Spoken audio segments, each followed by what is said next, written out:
what happens when you combine the transformations? Why does this function only move to the right 2?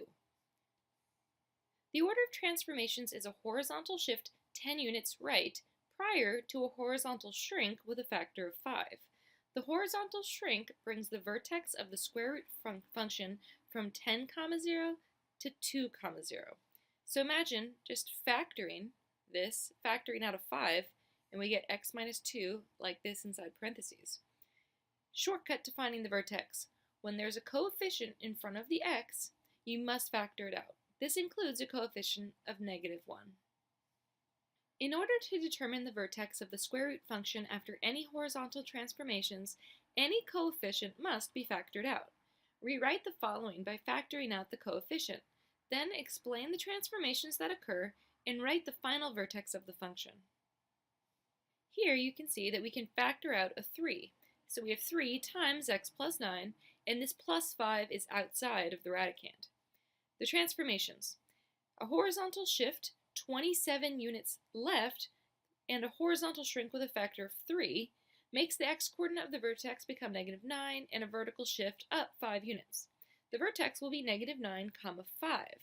So the shortcut, you can see once you factor out the 3, this helps you find the x-coordinate of the vertex, and then we have our vertical shift helping us find the y-coordinate.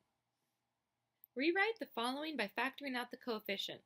Then explain the transformations that occur and write the final vertex of the function. We have 4 minus x in the radicand, which is -x plus 4 if you just switch the order. Then we can factor out -1, and we get the negative sign outside of the parentheses and x minus 4 inside. Therefore, the vertex will be at 4. 4, right there.